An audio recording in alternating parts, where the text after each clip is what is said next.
जय माता रानी। दोस्तों, आप सभी को आने वाले नवरात्रों की बहुत बहुत शुभकामनाएं। माता रानी सदा आप पर कृपा बनाए रखे। दोस्तों, आज की वीडियो में हम जानेंगे कि कलश की स्थापना कैसे करें, भोग कैसे लगाएं, माता की चौकी कैसे लगाएं, जवारे कैसे बोएं। इसकी संपूर्ण और सरल विधि आज की वीडियो में मैं आपको शेयर करने वाली हूँ। तो देखिए, नवरात्रों की सरल पूजा करने के लिए हम एक चौकी चाहिए, उसके ऊपर हम लाल या पीला वस्त्र बिछा लेंगे। आप यह जो पूजन है अपने घर के मंदिर में कर सकते हैं। देखिए, नवरात्रों में कलश की स्थापना मुख्य मानी जाती है। अगर आपकी कलश की स्थापना नहीं कर रहे हैं तो कम से कम एक जल का पात्र अवश्य भरकर अपने घर के मंदिर में रखें।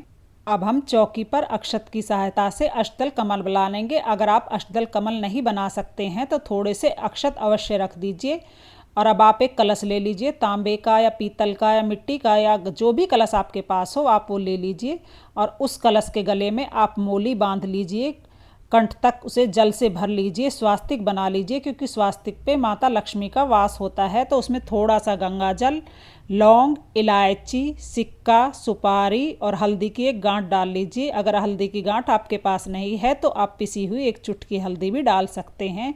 और अक्षत उसमें डालकर इस प्रकार से हम पंच पल्लव लगा लेंगे। 5 या 7 या 9 जो भी आपके पास आम के पत्ते हों आप उन पर टीका करके लगा लीजिए। आम के पत्ते नहीं हैं तो आप अशोक के पत्ते भी लगा सकते हैं।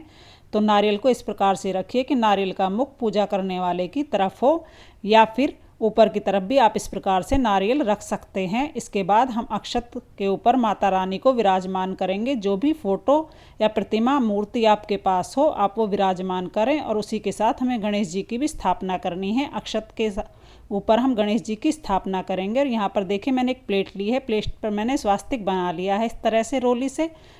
तो उसे हम माता रानी की साइड में रखेंगे और यहाँ पर उन्हें रखेंगे जो हमने ज्वारे बोए हैं। ज्वारे मैंने किस प्रकार से बोए हैं इसका वीडियो आपको चैनल पे मिल जाएगा। अगर आप ज्वारे नहीं बो सकते हैं तो बिना ज्वारे के भी आप अपना पूजन संपूर्ण कर सकते हैं। उसके बाद हम जल का छींटा देकर सभी सामग्री को शुद्ध कर लेंगे। तो इस तरह जल का छींटा देकर मैंने सभी का शुद्धिकरण कर लिया है। उसके बाद हम एक देसी घी के दीपक की स्थापना करेंगे। और यहाँ पर सर्वप्रथम दोस्तों हम अग्निदेव का आह्वान करेंगे। इस तरीके से धूप दीप हमने प्रज्वलित कर लिए हैं। हाथ में कुछ अक्षत और पुष्प लेकर हम यहाँ पर अपने व्रत का संकल्प करेंगे। सभी देवी देवताओं का आह्वान करेंगे। हम किस प्रकार व्रत करेंगे और जो भी हमने संकल्प किया है वह बोलेंगे। और सभी को हम आमंत्रित करेंगे कि इस चौकी पर विराजमान होकर हमारी पूजा से वह स्वीकार करें। और इस तरह पुष्प और चावल अक्षत को हम इस तरह से माता रानी के चरणों में छोड़ देंगे। और फिर से जल का छींटा देकर सभी को स्नान कराएंगे। देखिए, यदि आपकी मूर्ति है तो आप साक्षात पंचामृत से भी स्नान करा सकते हैं। इस प्रकार से स्नान कराने के बाद हम गणेश जी को अर्पित करेंगे जनेऊ।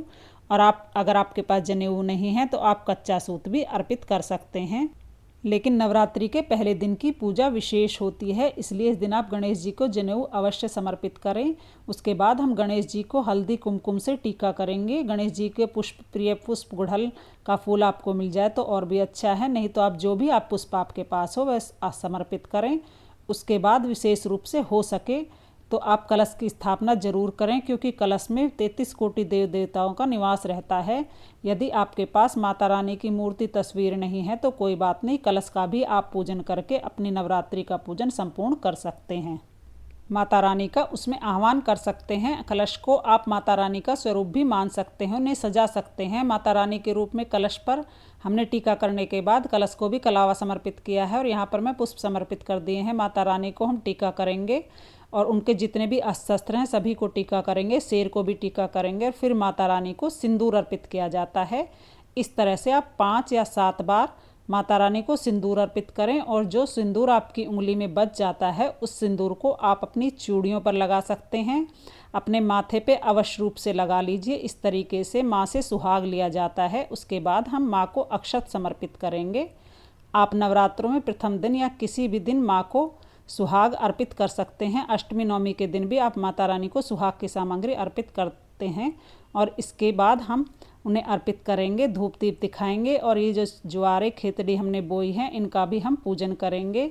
तो यहाँ पर दीपक का भी हम पूजन कर लेंगे। इस तरह से बहुत ही सिंपल सी साधारण सी विधि है। और जो पुष्प होता है यह बहुत ही लाल पुष्प माता को प्रिय होता है। इसके अलावा जो भी पुष्प आपको मिल जाए आप उन्हें अवश्य अर्पित करें।